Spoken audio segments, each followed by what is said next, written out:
JMM कार्यालय से तस्वीरें सीधा हमारे सहयोगी रितेश जो हैं वो दिखा रहे थे। जश्न वहां पर भी मनाया जा रहा है, जश्न महाराष्ट्र में भी मनाया जा रहा है। बस अलग अलग तस्वीरें हैं। और अगर बात की जाए मिठाइयों को लेकर, जिस तरीके से आप भी कह रहे थे कि हरियाणा में जब चुनाव हुए उस वक्त पर जब जीत पक्की हुई तो वहां पर जलेबी का जिक्र सबसे ज्यादा सामने आया और जलेबी का रंग भी उभर कर आया। जलेबी के रंग पर जो पहले कभी चर्चा नहीं हुई वो चर्चा चुनाव के वक्त में अब होने लगे है। लड्डू या फिर जलेबी, यहां पर तो बता दिया है कार्यकर्ताओं ने कि हम तो झारखंड में गुलगुले खाकर जीत का जश्न मनाएंगे। आपको क्या पसंद है, लड्डू या जलेबी? झारखंड के इलाके में पर्याप्त दूध होता है और बंगाल से पास है तो रसगुल्ला वहाँ के लिए स्वाभाविक चॉइस है। लेकिन ये अपना अपना है। ये कुछ हरियाणा चुनाव में कुछ ज़्यादा नाटक कांग्रेसियों ने किया और असल में वो राहुल गांधी का बयान ऐसा आया कि उससे ये नाटक शुरू हुआ। तो वो आमतौर पे लड्डू खिलाया जाता है, आमतौर पे लड्डू खाया जाता है, मुंह मीठा कराया जाता है। असल में मुंह मीठा कराने की बात है। तो वो कुछ ज़्यादा ड्रामा हो गया। तो उस ड्रामे का परिणाम आप देखिए अभी। लेकिन यहाँ गांधी परिवार की अगर हम बात करें, क्या ये माना जाए कि अब प्रियंका गांधी जब आ चुकी हैं अब संसद में और राहुल गांधी ने जितनी वोटों से जीत हासिल की थी वायनाड में उससे ज़्यादा 4 लाख प्लस से ज़्यादा वोटों से जीत कर आ रही हैं, अब कहीं ना कहीं प्रियंका गांधी फ्रंट पर आ सकती हैं? तो राहुल गांधी को इतने मौके मिले, किसी भी नेता को इतने मौके नहीं मिलते हैं। अब कांग्रेस संगठन के कई नेता भी दबी जुबान कहते हैं कि नहीं, अब प्रियंका गांधी को आगे कीजिए। नहीं, प्रियंका के नाम पे जो बंद मुट्ठी थी वो मेरे ख्याल आज पहली बार नहीं खुली है। वो काफ़ी समय से खुल गई थी। पहले तो ये था कि परिवार की मदद करेंगी, फिर उनको यूपी का इंचार्ज बनाया गया, फिर ऑल इंडिया का वो जनरल सेक्रेटरी बनी। तो अब ये कहना, वो पार्लियामेंट में आ रही हैं पहली बार जरूर, लेकिन अब वो कोई चमत्कार अलग से ऐसा जो बंद मुट्ठी वाला सब आदमी उम्मीद कर रहा था, उस किस्म का चमत्कार उनके साथ अब जुड़ा हुआ नहीं है। उनकी खूबियां हैं काफ़ी, निश्चित रूप से वो बढ़िया बोलने से लेके और बढ़िया रेस्पॉन्स करना हर घटना पे, वो सब चीज़ें उनकी हैं।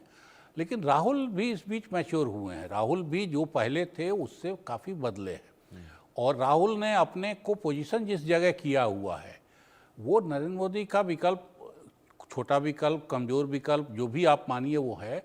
लेकिन राहुल गांधी के अलावा बाकी लीडर आपको दिखाई नहीं विकल्प रहेंगे तब तक मोदी जीतेंगे। वो ठीक है, लेकिन राहुल गांधी के पैरेलल कोई और पर्सनालिटी अपोजिशन से आपको दिखाई नहीं देती। ये कांग्रेस का में उनका दबदबा रहने का या उनको लीडर रहने का लाभ है, उस परिवार का लाभ है, या इस बीच जो लगातार हार जीत से वो मजबूत हुए हैं। मैं मानता हूँ कि हार को इतने ढंग से संभालना, ये अपने आप में, इतने में तो कोई आदमी किनारे हो गया रहता। तो वो उनके पक्ष में है।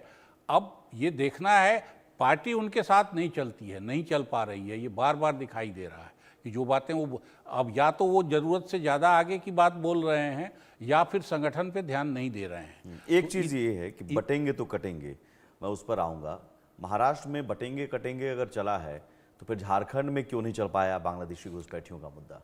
देखिए, अभी डाउटफुल है, मैं मानता हूँ। लेकिन जिस किस्म का स्वीप आया है महाराष्ट्र में, वो सामान्य शासन और शासकीय कदमों से नहीं आता है, संगठनिक कदमों से नहीं आ। उसके पीछे एक ज़बरदस्त इमोशनल अपील होनी चाहिए।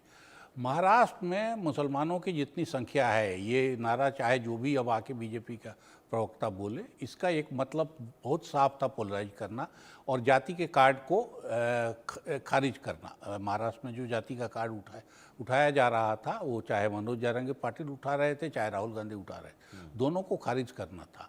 तो वो दोनों फायदे तो हुए हैं, लेकिन इसके साथ एक इमोशनल अपील अगर न जुड़ी होती तो ऐसा ज़बरदस्त रिजल्ट नहीं आता जो अभी हमको दिखाई दे रहा है। ऐसा स्वीप जहां कांग्रेस का इलाका माना जाता था, मराठों का गढ़ माना जाता है, उन सब स्थानीय मुद्दे आप कह रहे हैं काम वहां पर नहीं किया। अगर किसानों का मुद्दा कांग्रेस ने उठाया हो या फिर एमएसपी का मुद्दा उठाया हो, मराठा आरक्षण का मुद्दा उठ रहा था, ये सारी चीजें इन सब पर भारी पड़ गया।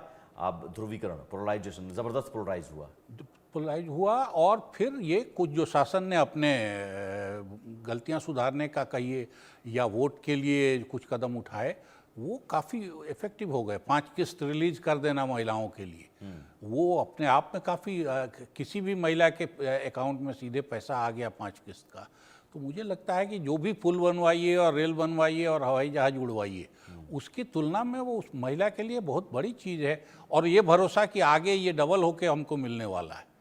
तो जिस महिला को गांव में बाकी काफ़ी सारी ज़रूरतें उसकी, चाहे वो झोपड़ी हो, उसी से पूरी हो जाती हैं। अरविंद जी, यहाँ पर एक सवाल ये भी बनता है कि देखिए इस बार महिलाओं ने वोटिंग के वक्त पर, मतदान के वक्त पर पूरा जोर लगाया है, पूरा दम लगाया है। अगर बात की जाए महाराष्ट्र की तो वहाँ पर महिलाओं का वोट प्रतिशत भी 50 जगहों पर अच्छा खासा देखा गया है और बहुत ज़्यादा देखा गया है। मुंबई में सबसे ज़्यादा देखा गया है।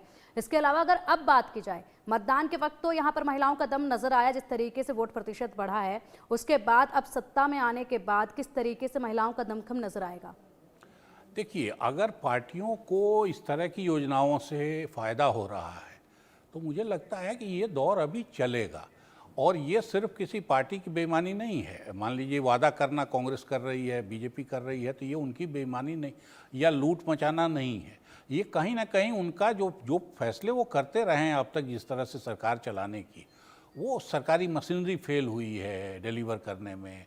ठेकेदार और इंजीनियर और पॉलिटिशियन का जो नेक्सस बनता है हर डेवलपमेंट प्रोजेक्ट में, उसके फेल्योर का है। उस आम आदमी, सड़क बन गई लेकिन उसमें कितनी दलाली खाई गई, ठेकेदार ने कितना कमा लिया, पॉलिटिशियन को कितना दिया, ब्यूरोक्रेट्स को कितना दिया, ये हर बार हम कहानी सुनते हैं।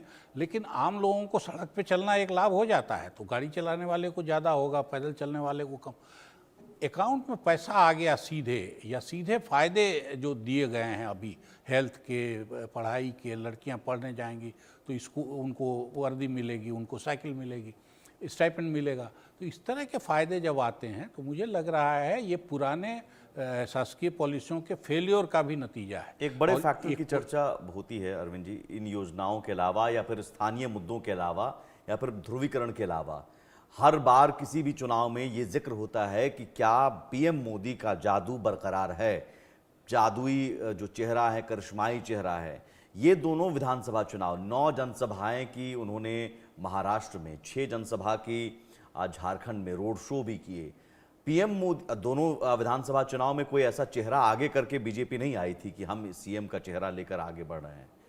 यहाँ आप मानते, हरियाणा में भी आप ठीक है, वहाँ पर नायब सिंह सैनी को अमित शाह ने कह दिया था, लेकिन माना गया कि नहीं, पीएम मोदी का जादू है। तो पीएम मोदी का जो चेहरा है वो अभी भी ऐसा है जिसकी काट विपक्ष के पास नहीं है। निश्चित रूप से नरेंद्र मोदी का चेहरा अभी आज के पॉलिटिक्स में, चुनावी पॉलिटिक्स में सबसे भारी और बड़ा है। अब ये जरूर है कि अगर 2 साल पहले की से तुलना करेंगे तो मैं मानता हूँ कि उससे नीचे आए हैं। लोकसभा चुनाव ने उसको साबित किया कि अब पहले जैसा जादू नहीं है, लेकिन वो घट के भी अभी वो बाकी सब पे बहुत भारी है। अब इस चुनाव में भी अगर आप देखेंगे तो आप कहेंगे कि झारखंड और इसका रिजल्ट अलग अलग हुआ, और प्रधानमंत्री तो, बल्कि महाराष्ट्र के लिए तो ये माना जा रहा था कि वहाँ गुजरात से एक स्वाभाविक बगावत है, नाराज़गी है। प्रोजेक्ट्स तो गए ही हैं, गुजराती मराठी लोगों के रिश्ते को लेके भी कहा जा रहा, इसलिए प्रधानमंत्री की वहाँ सभा कम मांगी गई है, और ये सब रिपोर्ट भी चले। लेकिन इसके बावजूद अभी भी प्रधानमंत्री का चेहरा, हमारे जो भी पॉलिटिकल जमात है, सबसे भारी दिग्गज तो शरद पवार थे वहाँ महाराष्ट्र के लिए, उनसे बड़ा पॉलिटिकल चेहरा उनकी पार्टी की हालत देखिए। बिल्कुल अरविंद जी, पीएम मोदी का तो चेहरा जो है वो चमका महाराष्ट्र की राजनीति में, और झारखंड में कुछ फीका जरूर रह गया है। लेकिन अगर बात की जाए सीएम चेहरे को लेकर तो उस पर अभी भी सस्पेंस है, क्योंकि पिछली बार जिस तरीके से देखा गया 80 घंटे पहले किसी और ने मुख्यमंत्री पद की शपथ ली, 80 घंटे के बाद जो है किसी और ने मुख्यमंत्री पद की शपथ ली। लेकिन इस बार जो है अमित शाह ने पहले ही देवेंद्र फडणवीस, एकनाथ शिंदे, अजित पवार से बात कर लिया। अजित पवार से पूरे 25 मिनट की बातचीत हुई है। क्या ये बातचीत हुई है इस पर हम सिर्फ अंदाजा ही लगा सकते हैं, लेकिन बहुत जल्द ये तस्वीर भी साफ हो जाएगी। फिलहाल रुकेंगे यहाँ पर एक छोटे से ब्रेक के लिए, चर्चा जारी रहेगी। आप देखते रहिए इंडिया न्यूज।